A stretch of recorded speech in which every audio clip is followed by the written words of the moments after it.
Hello guys and welcome back to the channel. So today we have an excellent high stakes war. Going into this war, which is war number 6 I believe, New Nation is in second place with 5-1 record, but we have fairly good death ratio. And GT40 is in the first place with even better KO count. They actually had died only twice in the first 5 wars. They got 4 donuts in a row. And they were obviously in the first place.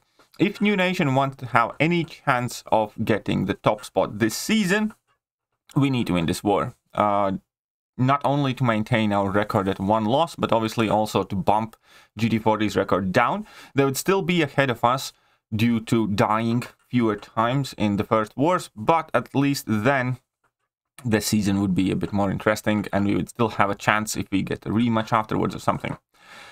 Needless to say, they have not died in their previous 4 wars.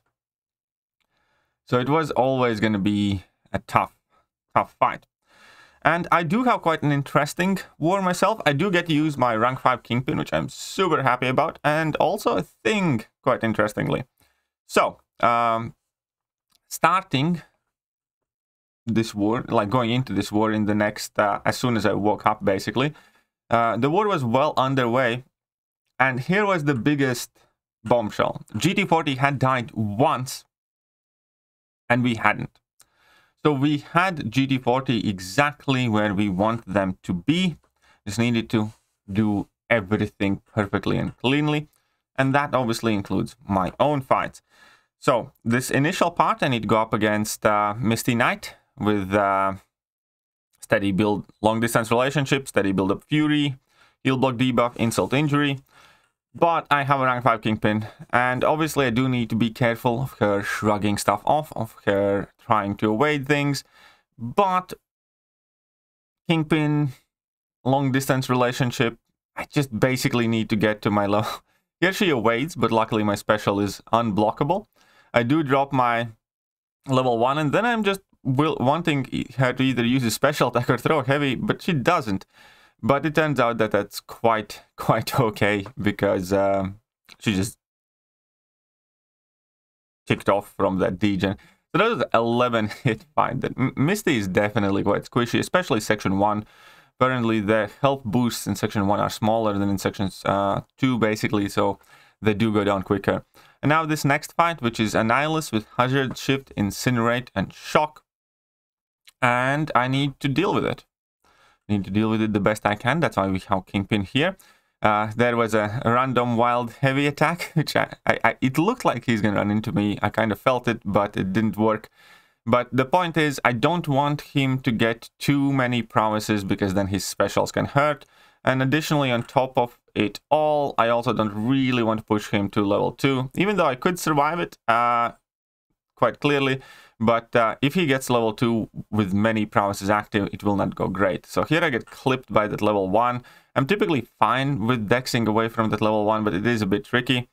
However, we can see that he goes down quite quickly, given that Hazard Shift is obviously letting me enter my overpower quicker. Then I put the degen on. With degen, his attack rating is suffering significantly, so if I make any mistakes like here, nothing bad really happens. And I'm still at like 96+% health. I get another level 1 and he's basically dead. I don't really need to hit him again, but I will. And I finish with like 98% health. So that's all good so far. And now some quite interesting fights with the Thing. These are chitinous thorns and also that lane that shocks basically, where if opponents have active armor ups, I will be glancing and they will be bleeding me or they will be shocking me, but Thing is both bleed and shock immune. Now obviously Thing doesn't really do anything to glancing, but Thing is an attack tactic attacker. I did change my masteries here. I activated Liquid Courage Double Edge just to give Thing some extra damage. But the entire point is I also start with Power Start 1 just to get to special attack quicker, because since Thing is a tactic attacker, every time I throw a special attack, I Fate Seal them and I also neutralize them, so they don't really get much, if any, buffs there in this fight. And with Chitinous Thorns, the cool thing is that I also don't really need to use special attacks specifically to convert my rock stacks into rage charges, into passive fury, sorry, because, you know, the Taunt Snow does that for me if he has an armor up at any given point. So it is kind of easier and quicker to ramp up thing. Obviously, I am taking a fair amount of damage from Liquid Courage there, because I have boosted up, but at the same time, you know, we are well in control of this fight. This fight is nowhere near as long as I thought it would be. I was warned that this could be quite a long fight, but it turned out to be quite okay. Some potions required, but it's fine. So we're going to potion up the thing. I'm actually running a bit low on potions, so I'll need to top that up at some point. Don't really want to use too much loyalty on potions though, but, you know, needs must, I suppose. Either way, and the same strategy against Super Skrull, basically. Just throw a special attack that Fate Seals, gets rid of everything that they have to offer, and then just smack them in the face. Make sure they don't really get any buffs, and I don't need to worry about being shocked at all. Now he has like 1 Fury, 1 armor up, fine. I'm just going to use my special there. Unblockable, convert the rock stacks into the Furies, sweet. Here I get rid of that Falter. And again, unfortunately, he's getting his armors and he's glancing everything. But I can just go ahead and throw a special and get rid of all of those buffs in one go. And that Super Skrull's already halfway down. So obviously Thing is not the fastest attacker, but I do think that combined with the attack tactic, he's one hell of a champion. Shock immune, bleed immune, nullify immune, has his safety nets, and yeah, if he accesses also Neutralise and Fate Seal, then it's quite bonkers. All right, and here just the very end, my thing is also incidentally almost fully ramped up at 55 charges here, a couple more hits to finish the job, and the fight is over. So Thing did the job here wonderfully, and I do have one more fight left, which is one of the mini bosses, and it is going to be this Nick Fury mini boss here on Hazard Shift. I actually have seen that this Hazard Shift mini is getting some kills throughout the season. I believe our own BG died to it as well once, so it can definitely go sideways quite quickly. People were like, you know, testing counters that they can think of. Korg initially seemed quite tricky until you realize that CGR just runs over him. And now we have seen Nick Fury's here, but against Nick Fury we have Kingpin. And this fight I was slightly worried about, obviously because of the flourish buffs and him potentially going unblockable. You know, it could get tricky, but as soon as I started the fight, I don't know, whenever I use Kingpin, it's just, I feel calm, I feel in control, I feel like everything's going to be good, because Kingpin is so awesome in this game. And here I just want to bait out his level 2. I do have skill power back boosts active, but you really did not need to do that. They're not going to mean too much for this. And we can see here that he's at 18 charges, 17 charges now, so I know he's not going to use his level 1, so I can safely push him to 2 bars of power, no problem.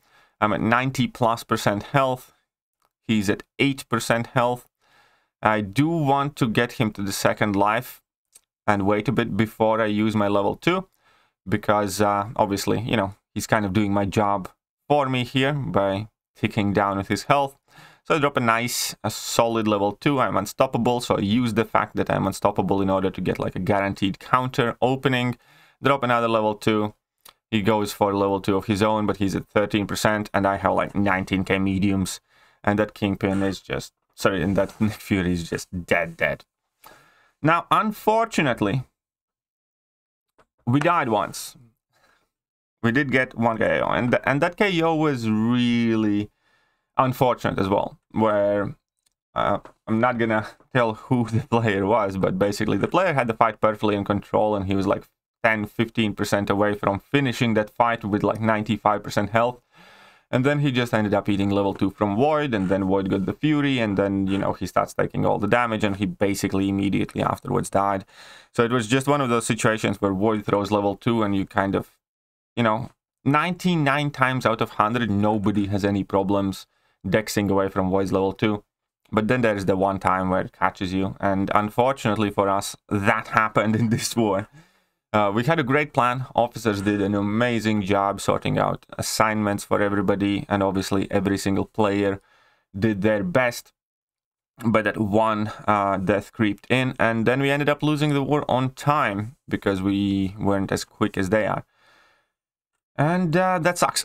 It doesn't suck as much as losing a 0-0 war, I think, because in this war, for majority of the war, we were ahead, and we knew that it is up to us to lose it. Like, GT40 gave us everything that we could have asked for, which was a chance, an opening to win this war by dying relatively early. And we were very, very close to capitalizing on it. Unfortunately, not this time. And that brings our record down to 4-2, which actually isn't great. But somehow we're still in 4th place in Masters because there are tons of alliances with 4-2 record this season, it appears. And we are in 4th place, even though there are like another 5 or 6 alliances with the same record, just due to the sheer virtue of having died less, having lost less attacker bonuses. And then the top 3, obviously GT40 is in the 1st place, and the 2nd and 3rd place are with the records of 5 and 1. So nothing's over when it comes to top 3 battle, but, you know, top spot is definitely out of the picture for this season. But on the flip side, I must say that I'm extremely, extremely impressed and happy with the way New Nation is playing as an alliance. I believe this is the 3rd war in a row we only have 1 KO. So GT40 did 4 donuts, which obviously is much more impressive than New Nation doing 3 wars in a row, dying only 1 single time in each war, is still extremely awesome result, in my opinion. Let me know what you guys think. How is your season going? And I'm going to catch you guys soon. See ya.